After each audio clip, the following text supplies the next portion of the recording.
busted out the PSP parts box today. Lots of old PSP streets in here, about 4 in total maybe. We're going to empty this box out, find out if we can get any of these reassembled and working again. Let's rip in. It's one way to do it.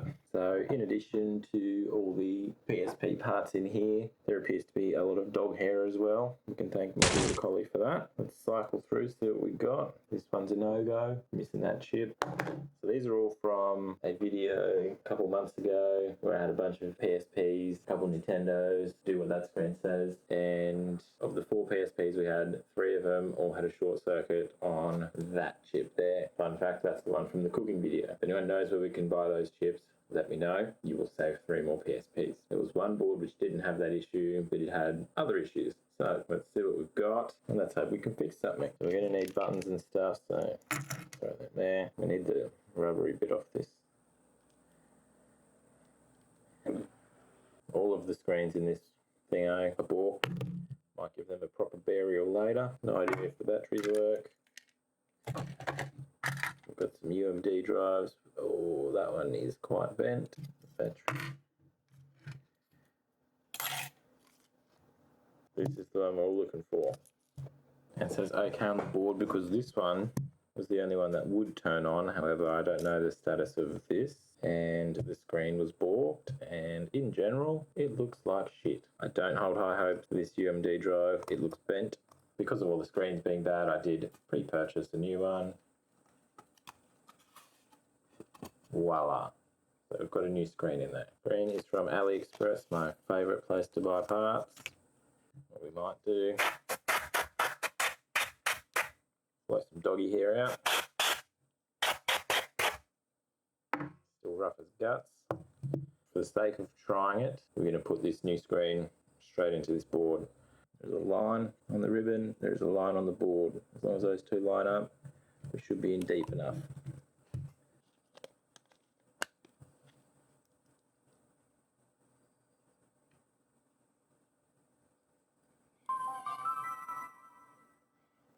Hey. Alright, so the screen works. We'll put the UMD in, see what it does.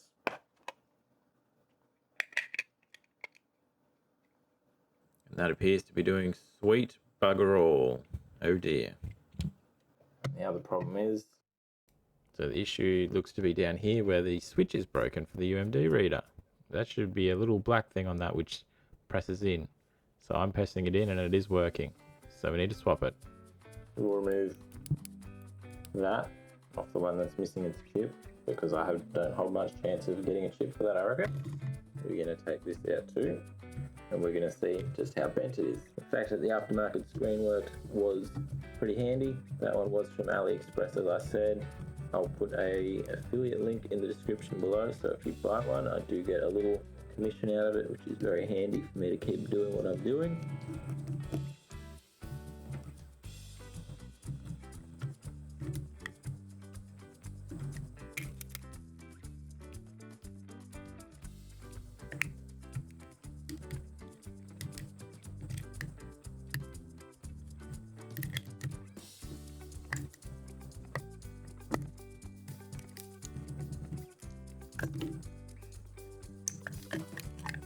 Board's out. So you get an idea of why I was saying it was bent. You can see that now. It is absolutely bent. I'll start by removing this broken old switch. It is plastic. If we heat it, we will melt it. At the same time, I do not care because that one is broken anyway.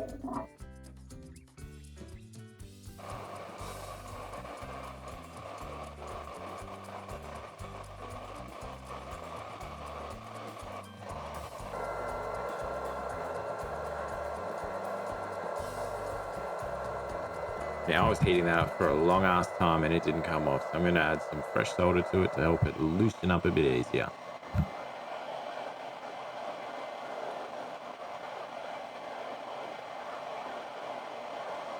And that came off so much easier with the fresh solder on it, so I should have done that in the first place. Anyway, let's take the one off the donor board. We're going to heat that one from below so we don't melt it and ruin it. Need that one to be intact. Also added the solder to it at the start, so it was nice and easy. this is it lined up on the new board. I'm not going to use the hot air station. We're just going to solder it directly onto the pads because they're visible from above. It's nice and easy. So we fixed the switch. That might be the only thing that's wrong with the board. We're going to clean the shell next, put the board back into the shell, then we're going to see what we can do in regards to these bent UMD readers.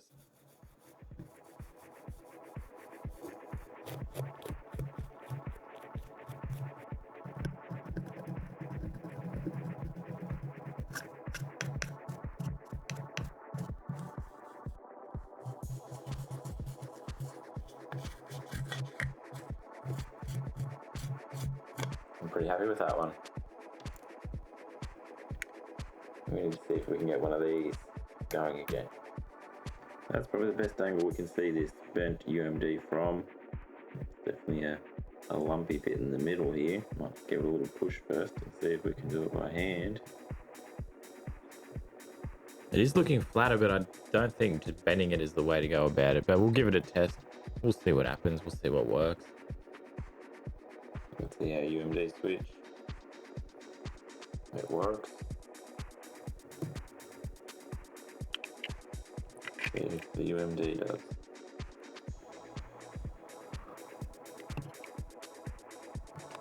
By the look of things, it is doing bugger all. So on to the next one.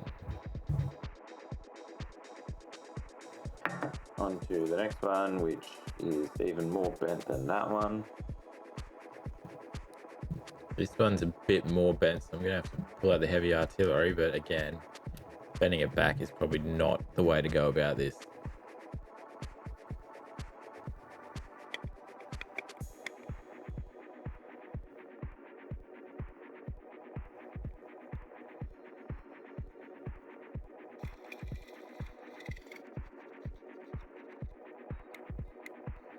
Definitely plenty of noises happening. They don't sound too good. I can see the laser lighting up in the background, so it's doing something, just not very successfully. One more to try. Also bent.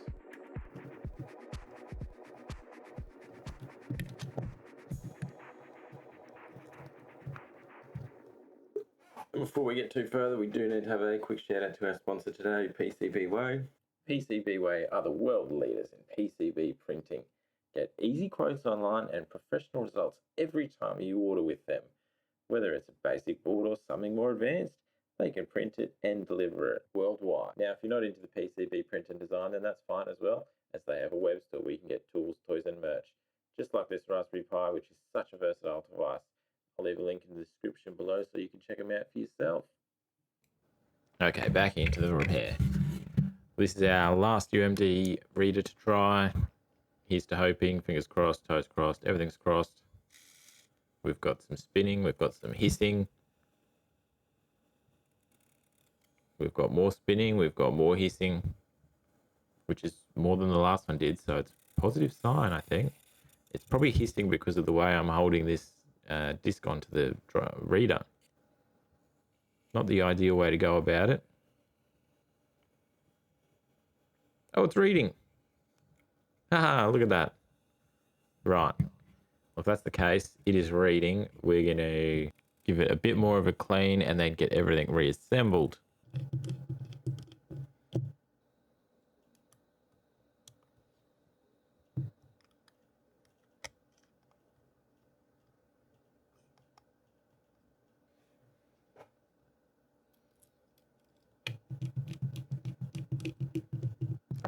Now we're ready and looking at the front plate. I have brand new lenses for these things, so we'll just take that old one out, yeet that, peel the protective layers off this new one, and get that strapped in, glued in, taped in, whatever. Take the old one out first. Help loosen the glue by using a bit of isopropyl alcohol on the edges.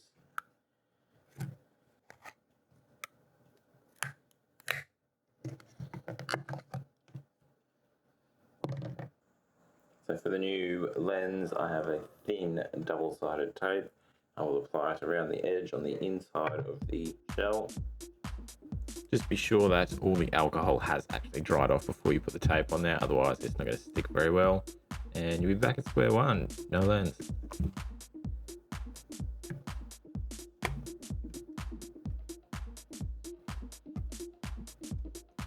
Alright, so the aftermarket one was designed for PSP 2000 and 3000, so it's not quite the same size. Doesn't actually fit all the way into that. It does still contact the tape, so it should be right. Need one of the floppy screen outside floppy rubber. Now it is important because it does help the screen stay in position. So make sure you got the rubber piece handy as well as that metal bar thingo, because that is how you will get the screen to stay in position securely.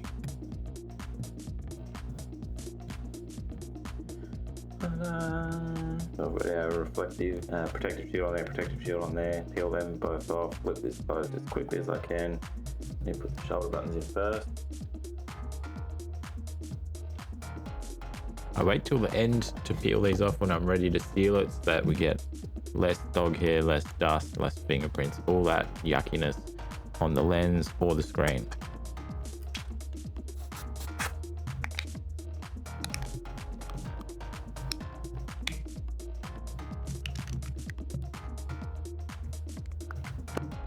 All those fingerprints there are on the outside, so we'll give it a wipe and we should be golden.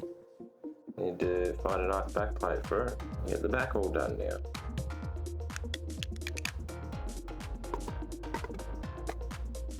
So when reattaching the back plate, there are some tabs which we need to slide into on both sides, so gotta be careful of that because you don't want to snap them off. Some of the other ones in the box were snapped off, so this is the only one I think that has hole.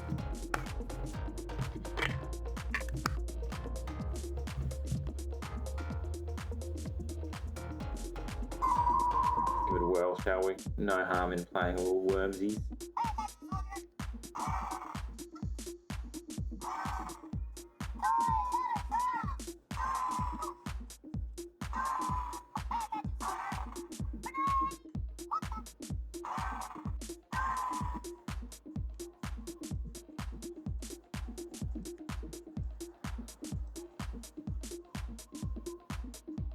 Bruh.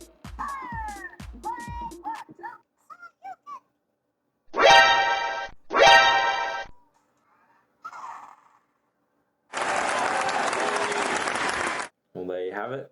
It's all working. I've tested all the buttons, all base buttons, shoulder buttons, blah, blah, blah. All the buttons done. It's reading the game. It's happy. Still, if anybody knows where to find that chip to purchase, that would be pretty awesome. I'd have another 2 or 3 working PSPs then. You do what that screen says. We are sitting at 477, so close to the 500 mark. We're getting there. Hopefully we can make it there soon. Don't forget to like, subscribe, leave a comment down below, say your day, do all that jazz. I'll see you in the next one.